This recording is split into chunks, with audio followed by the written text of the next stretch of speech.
ونصلی علی رسولہ الکریم اما بعد۔ پارہ نمبر 9 سورۃ الاعراف آیت نمبر 175 175۔ اعوذ باللہ من الشیطان الرجیم بسم اللہ الرحمن الرحیم۔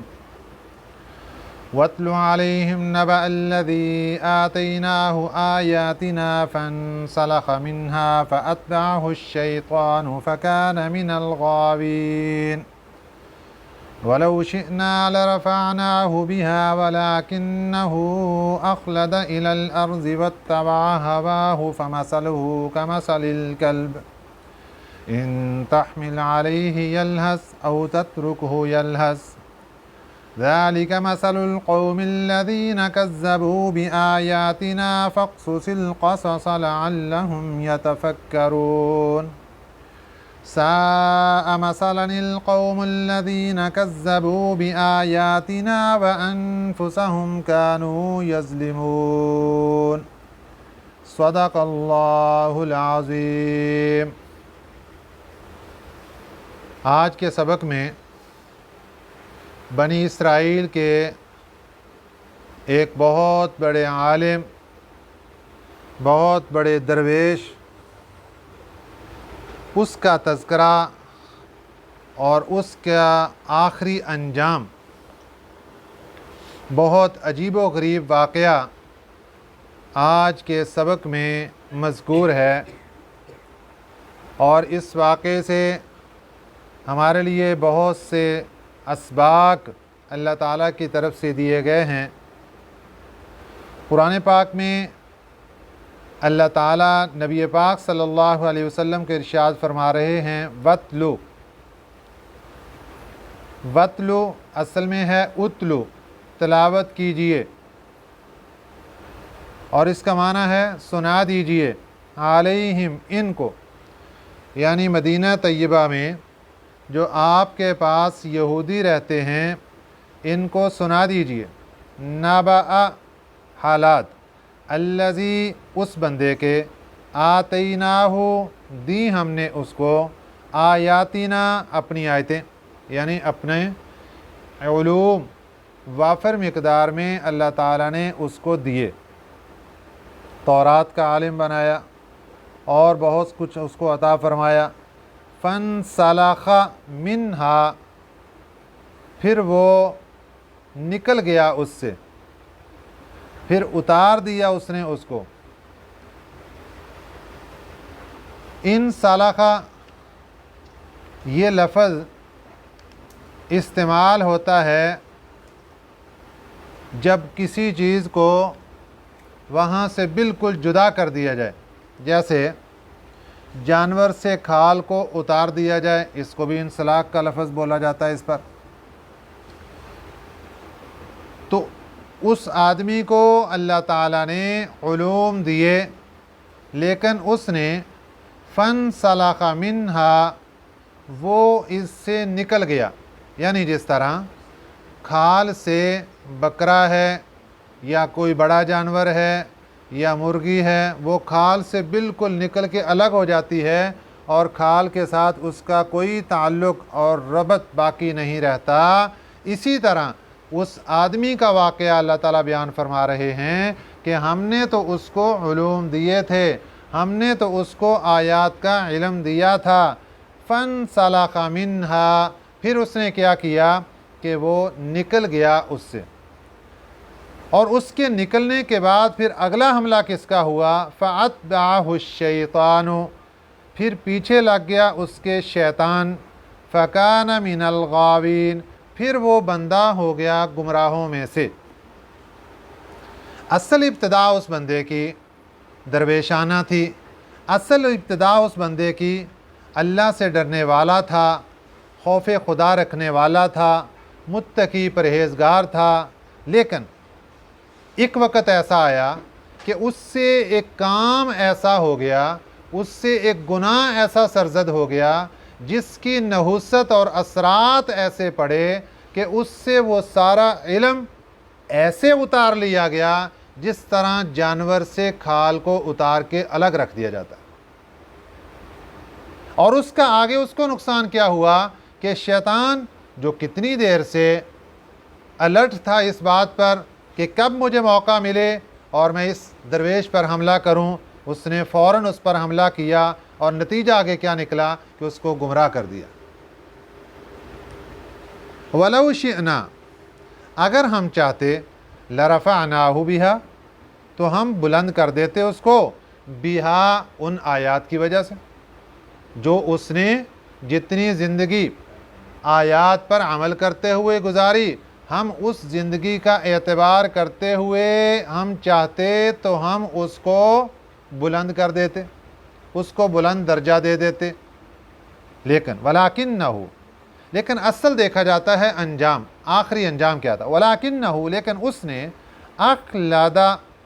اخلادہ میلان کا اظہار کیا۔ اخلادہ کا معنی ہے میلان، وہ مائل ہو گیا، اِلَى الْأَرْضِ، یہاں ارض کا معنی ہے زمین، اور زمین سے مراد ہے دنیا، زمین سے دنیا، دنیا کے خزانے، دنیا کا پیسہ، مال و دولت، شہوت پرستی، یہ ان چیزوں کی طرف اشارہ ہے۔ اللہ فرماتے ہیں وَلَٰكِنَّهُ، لیکن وہ بندہ اخلادہ مائل ہو گیا، اِلَى الْأَرْضِ، زمین کی طرف، دنیا کی طرف وہ بندہ مائل ہو گیا، وَاتَّبَعَ هَوَاهُ، اور اتباع کر لی اس نے اپنی خواہشات کی، فَمَثَلُهُ كَمَثَلِ الْكَلْبِ، وہی درویش، وہی اللہ والا، ایک وقت اس کے گناہوں کی نحوست اتنی اس پر پڑ گئی کہ وہ گمراہ ہو گیا، اور گمراہ ہونے کے بعد اس کی آگے پوزیشن اللہ تعالیٰ بیان فرما رہے ہیں، فَمَثَلُهُ كَمَثَلِ الْكَلْبِ،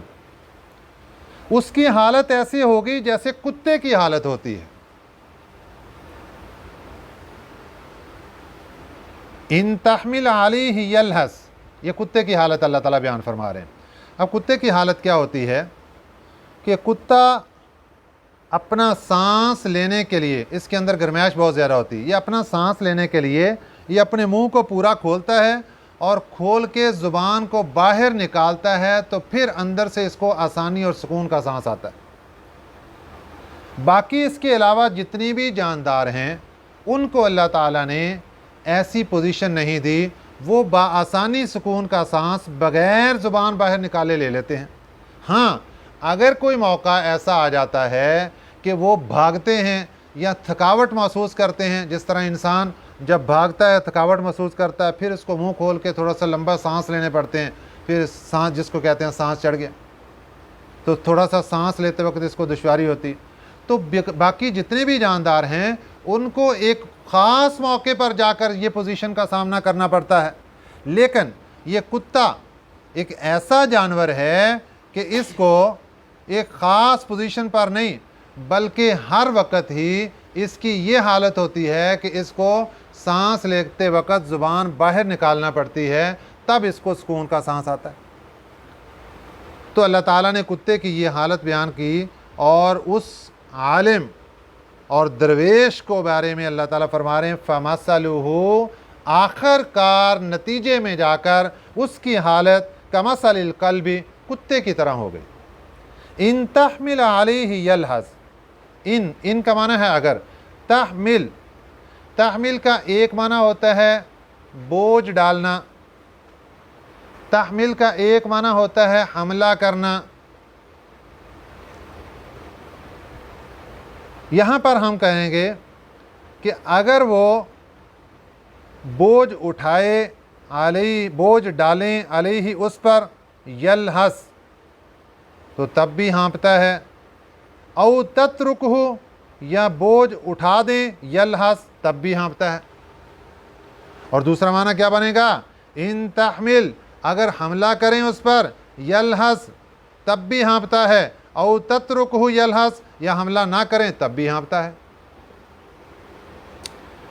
یعنی یہ ہر وقت اس کی یہی پوزیشن رہتی ہے کہ کتا ہانپتا ہی رہتا ہے، چاہے اس کو سانس چڑھے یا نہ چڑھے۔ ذالک، یہ مثال ہے، مثل القوم الذین کذبوا، مثال اس قوم کی، الذین کذبوا بآیاتنا، جنہوں نے جھٹلا دیا ہماری آیتوں۔ یہاں سے آگے اللہ تعالیٰ مشرکین مکہ ان کی طرف اشارہ کر رہے ہیں یا یہود مدینہ کی طرف اشارہ کر رہے ہیں؟ اب چلتے ہیں کہ آیت کا مصداق کیا ہے۔ آیت کا مصداق بنی اسرائیل کا ایک بہت بڑا عالم جس کا نام تھا بلعم بن باعور، بہت بڑا عالم تھا، بہت بڑا درویش تھا۔ حضرت موسیٰ علیہ السلام اپنی قوم بنی اسرائیل کو لے کر بحر قلزم کے راستے وادی تیہ میں پہنچے۔ اللہ تعالیٰ نے آپ کو حکم دیا، آپ کا سابقہ علاقہ ملک شام، مقام کنعان، وہاں پر ایک قوم ہے، قوم جبارین، عمالقہ، یہ قوم وہاں پر قابض ہے، آپ جائیے، اپنی قوم کو لے جائیے اور جا کر ان سے جنگ کیجیے۔ جب قوم جبارین کو پتہ چلا کہ حضرت موسیٰ علیہ السلام ہمارے ساتھ جنگ کا ارادہ رکھتے ہیں، بلعم بن باعور اس قوم کا بہت بڑا درویش تھا، یہ قوم والے اکٹھے ہو کر بلعم بن باعور کے پاس آئے کہ جناب آپ نے خبر تو سن لی ہے کہ حضرت موسیٰ علیہ السلام ہمارے اوپر حملہ آور ہو کر ہم سے سلطنت اور ملک چھیننا چاہتے ہیں، جبکہ آپ کو یہ بھی خبر معلوم ہو گئی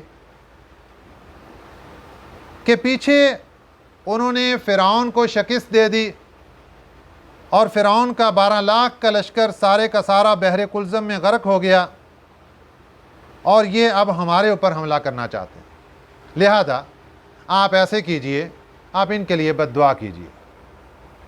بلعم بن باعور چونکہ ایک درویش اور اللہ والا تھا، اس نے کہا کہ یہ کیسے ہو سکتا ہے، وہ اللہ کے نبی ہیں اور پوری جماعت بنی اسرائیل ان کے ساتھ ہے، اور میں ان کے خلاف بد دعا کیسے کر سکتا ہوں، یہ نہیں ہو سکتا۔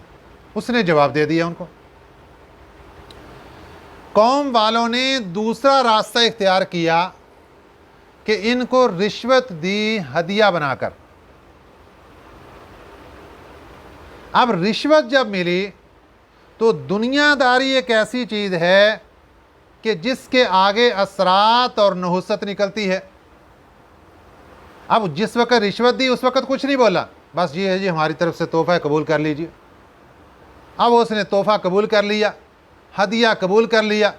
اب قبول کرنے کے بعد پھر دوبارہ وہ آتے ہیں، جناب ہمارا چھوٹا سا کام تھا، آپ کر لیجیے، آپ کی مہربانی، ملک سارا چلا جائے گا، یہ ہو جائے گا، وہ ہو جائے گا۔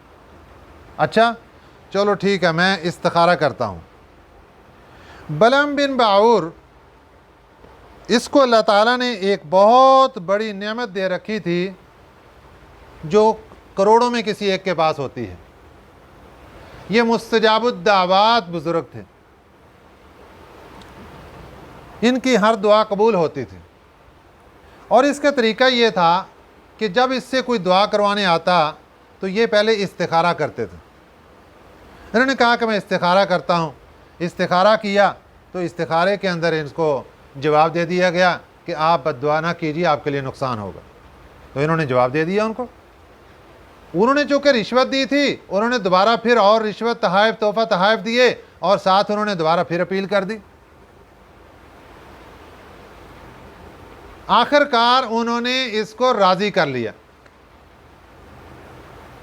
اب یہاں پہ ہمارے لیے سبق سب سے پہلا کیا ہوا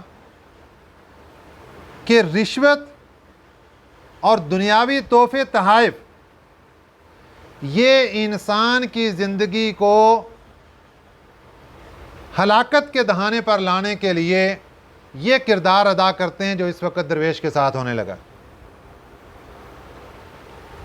یہ راضی ہو گیا، ٹھیک ہے جی میں بد دعا کرتا ہوں۔ اب جب یہ ارادہ کر کے نکل پڑا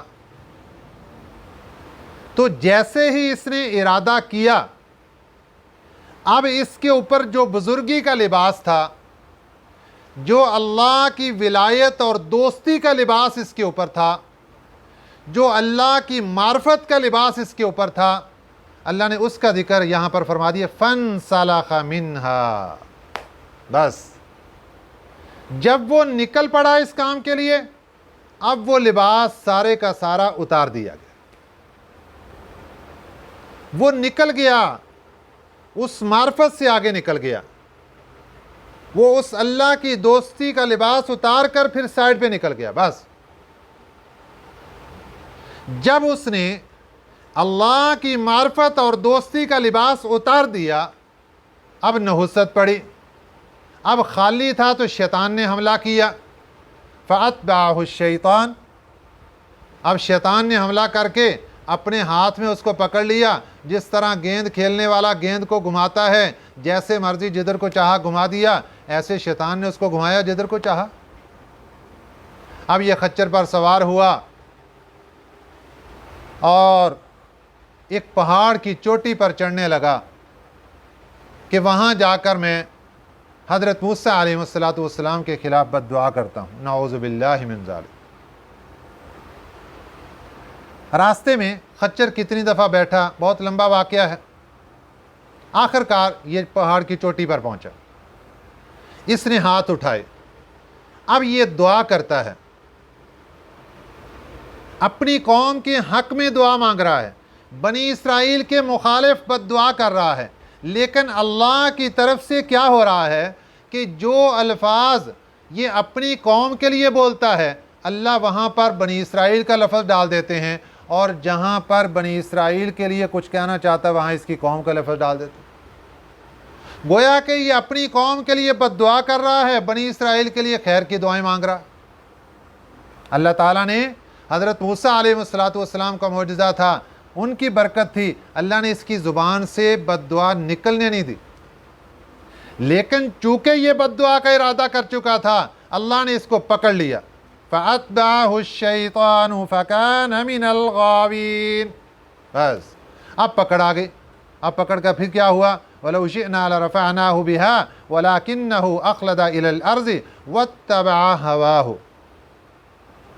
اب یہاں دیکھیے، وَاتَّبَعَ هَوَاهُ، اس نے اتباع کی اپنی خواہشات کی۔ خواہشات کیا تھی؟ لوگوں نے دنیا پیش کر دی، مال و دولت پیش کر دیے، تحفہ تحائف کے ڈھیر لگا دیے، اور خوبصورت عورت بھی پیش کر دی۔ اب اللہ نے اس کو پکڑا اور اس کی زبان منہ سے نکل کر سینے پر لٹک گئی۔ اس کی حالت اللہ نے بیان فرمائی، فَمَثَلُهُ كَمَثَلِ الْكَلْبِ، اس کی حالت ایسے ہو گئی جیسے کتے کی حالت ہوتی ہے، سینے پر زبان لٹک گئی۔ اب اس کو پتہ چل گیا کہ میں تو برباد ہو گیا، مجھ سے تو جو معرفت تھی، جو سب کچھ تھا، اور جو آج تک میں نے محنت کی، وہ سب کچھ لٹ گیا۔ اب اس نے دشمنی ٹھان لی اور ضد بازی کے اندر آ گیا، گویا کہ وہ خود شیطان بن گیا، شیطان کا حملہ کرنے کے بعد خود شیطان بن گیا۔ اب لوگوں کو، اپنی قوم کو مشورہ دینے لگا، دیکھو میری بد دعا اب کوئی قبول نہیں ہوگی، کیونکہ مجھ سے ساری معرفت چھین لی گئی، سب کچھ ختم۔ اب میں آپ کو مشورہ دیتا ہوں، آپ ایک کام کیجئے۔ انہوں نے کہا کیا کیجئے؟ یہ ساتھ ہی بنی اسرائیل کی ساری قوم بیٹھی ہے، ان کی فوجیں بیٹھی ہیں، آپ ایسے کریں کہ اپنی قوم میں سے خوبصورت لڑکیوں کا چناؤ کریں اور ان کو تاجر بنا کر ان کے ہاتھ میں کچھ چیزیں بیچنے کے لیے اس قوم کے اندر بھیج دیں، اور ان کو یہ ہدایت کر دیں کہ اگر کوئی قوم والا، بنی اسرائیل کا کوئی فوجی ان کے اوپر کوئی ہاتھ دراز کرنا چاہتا ہے یا کوئی خواہش پوری کرنا چاہتا ہے، یہ رکاوٹ نہ بنیں اور ان کی خواہش پوری کر دیں، کیونکہ یہ علم رکھتا تھا اس بات کا، اس کو پتا تھا کہ یہ جو نحوست ہے زنا کی اور بدکاری کی اور عورتوں کے ساتھ اس طرح کے کام کی، تو اس کی نحوست اتنی ہوتی ہے کہ پھر وہ ساری قوم کو لے کر ڈوب جاتی ہے۔ چنانچہ عورتیں چلی گئیں۔ اب بنی اسرائیل کا ایک چودھری تھا، سردار تھا، اس نے ایک عورت کے ساتھ بدکاری کر لی۔ اب اس کے نتیجے میں اللہ تعالیٰ نے پوری قوم بنی اسرائیل کو پکڑ لیا، وہاں پہ طاعون کی وبا پھیل گئی، 70,000 اس بنی اسرائیل کے لوگ مر گئے طاعون کی بیماری میں۔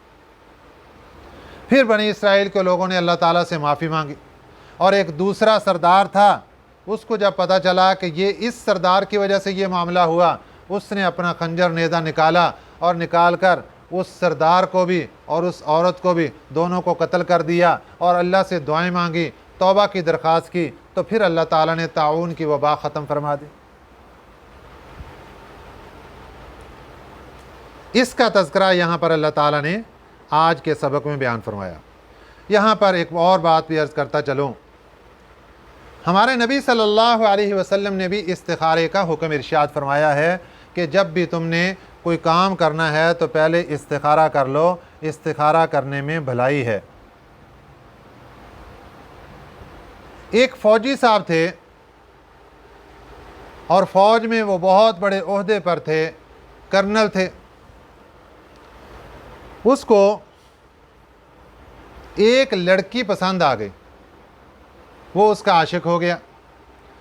اتنا عشق سوار ہوا کہ اس نے والدین کے پاس پیغام نکاح بھیج دیا کہ میں اس سے شادی کرنا چاہتا ہوں۔ والدین نے کہا کہ جناب ٹھیک ہے، لیکن ہمارا اور آپ کا جوڑ نہیں ہے۔ کہ وہ کیسے؟ انہوں نے کہا اس لیے کہ ہم قادیانی ہیں، ہم مرزائی ہیں اور آپ مسلمان ہیں۔ ٹھیک ہے، اگر آپ رشتہ کرنا چاہتے ہیں تو ہماری ایک ہی شرط ہے کہ آپ پہلے مرزائی ہو جائیں، آپ مرزا قادیانی کو نبی تسلیم کریں۔ یہ نہیں ہو سکتا، یہ کیسے ہو سکتا؟ انہوں نے کہا یہ نہیں ہو سکتا، پھر رشتہ نہیں ہو سکتا۔ لیکن اس کے اوپر عشق اتنا سوار تھا، وہ بار بار پھر اصرار کرنے لگا۔ انہوں نے اس کو ایک مشورہ دیا، انہوں نے کہا کہ ایسے کرو کہ ہمارے کہنے کے اوپر ایک دفعہ استخارہ تو کر لو کہ مرزا قادیانی نبی ہے یا نہیں ہے، استخارہ کر لو۔ تمہارے نبی نے بھی کہا ہے کہ استخارہ کرنا اچھی چیز ہے۔ انہوں نے کہا ہاں یہ ٹھیک ہے، میں استخارہ کر لیتا ہوں۔ اب استخارہ کیا تو استخارے کے اندر کیا دیکھتا ہے کہ مرزا قادیانی نبی بن کے بیٹھا ہوا ہے۔ جب بیدار ہوا تو جا کر مرزا قادیانی کو نبی مان لیا، مرتد ہو گیا اور شادی کر لی۔ اب علماء کو پتہ چلا، وہ کتنی تعداد میں اس کے پاس آ رہے ہیں، جا رہے ہیں، دلائل دے رہے ہیں۔ وہ کہتا ہے سارے دلائل چھوڑو، ہمارے نبی نے فرمایا استخارہ کرو، میں نے استخارہ کیا اور استخارے کے اندر میں نے مرزا قادیانی کو نبی دیکھا ہے۔ میں نے جب اپنی آنکھوں سے دیکھ لیا، تمہاری کیوں مانوں میں کوئی کتاب کی بات نہیں مانتا۔ آخر یہ بات علماء بے بس ہو گئے۔ ہمارے ایک بزرگ تھے اللہ والے، حضرت مولانا یوسف لدھیانوی شہید رحمۃ اللہ علیہ، کراچی میں بہت بڑے اللہ والے تھے۔ حضرت شیخ الحدیث مولانا زکریہ رحمۃ اللہ علیہ فضائل اعمال والے، ان کے جو بہت بڑے اجل خلیفہ تھے۔ آپ کو معلومات ہوئیں، آپ ایک مرتبہ سفر پر تھے، اس علاقے سے گزر ہوا، علماء اکرام نے آپ سے درخواست کی کہ حضرت ہمارے علاقے میں یہ معاملہ ہو گیا کہ کرنل صاحب قادیانی بن گئے۔ آپ نے فرمایا مجھے لے چلو اس کے پاس۔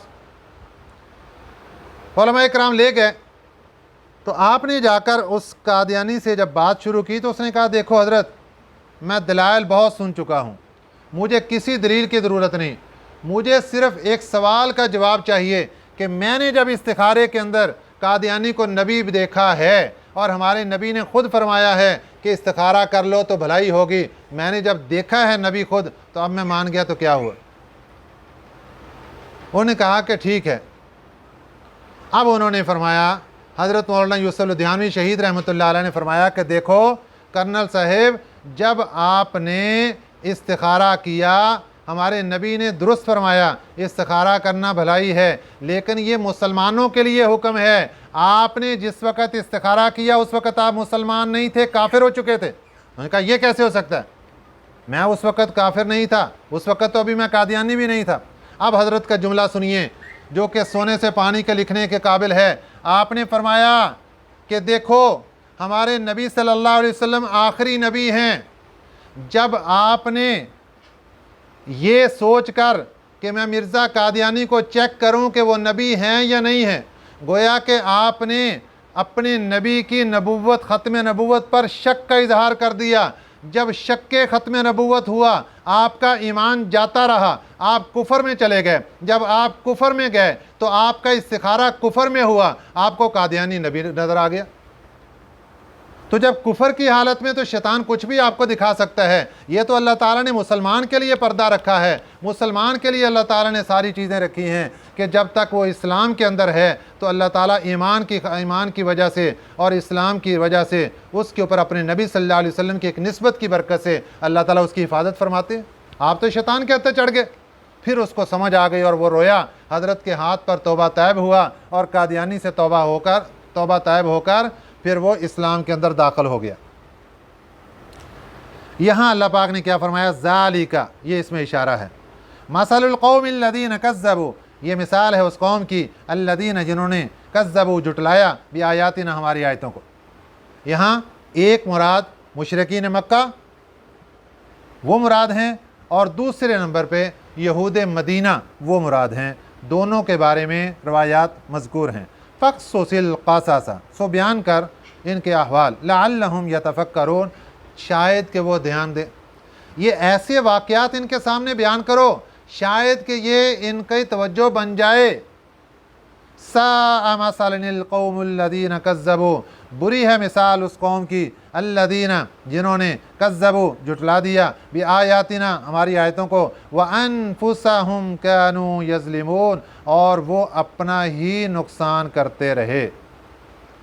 انفسہم اپنا ہی، کانوا یظلمون نقصان کرتے رہے، اپنے اوپر ظلم کرتے رہے۔ یہ خود انہوں نے اپنا بیڑا گرک کیا، اس میں کسی نے بھی اس کا کوئی نقصان نہیں کیا۔ تو آج کے سبق میں ہمارے لیے بہت بڑے بڑے عبرت ناک اور عبرت آموز ہمارے لیے اسباق اس کے اندر ملے۔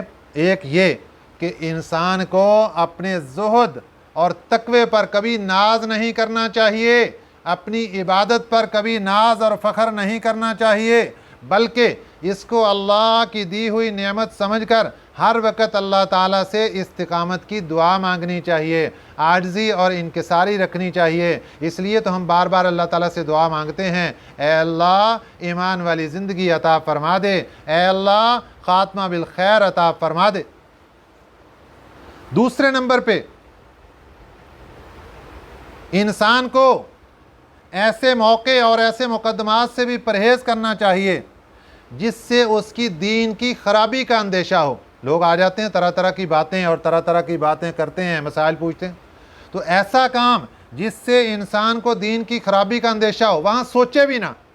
جب اس طرف سوچے گا تو پتہ نہیں کس موقع پر وہ سوچ ہی اس کے لیے ہلاکت کا باعث بن جائے گا۔ اور تیسرا یہ پتہ چلا کہ مفسد اور گمراہ لوگوں کے ساتھ تعلق اور ان کا ہدیہ اور ان کی دعوت یہ قبول کرنے کے سے بھی پرہیز کرنا چاہیے۔ پتہ نہیں کس وقت کسی کا فسادی پیسہ، ان کی دعوت انسان کے لیے ہلاکت کا باعث بن جائے۔ اور چوتھا ہمارے لیے سبق یہ نکلا کہ بے حیائی اور حرام کاری پوری قوم کے لیے تباہی کا باعث بن جاتی ہے۔ اس لیے یہ اتنا عبرتناک واقعہ ہمارے سامنے آیا، اور خصوصاً بنی اسرائیل میں ایک بندہ زانی بنتا ہے اور پوری قوم طاعون کی وبا کی لپیٹ میں آ کر 70,000 بندہ جان سے ہاتھ دھو بیٹھتا ہے۔ اور آخری سبق ہمیں یہ بھی ملا کہ آیات الہیہ کی خلاف ورزی بھی ایک عذاب ہے۔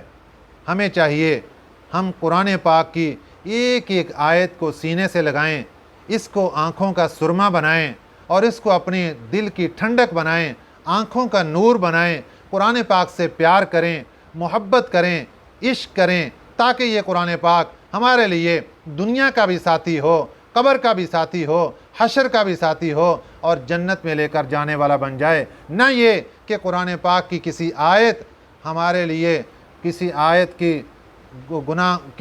کی خلاف ورزی ہمارے لیے گناہ کا باعث بن جائے اور وہ ہمارے لیے ہلاکت کا باعث بن جائے۔ اللہ تعالی ہمیں قرآن پاک کے ساتھ سچی محبت اور سچا پیار اور سچا عشق نصیب فرمائے۔ آمین۔ وما علینا الا البلاغ المبین۔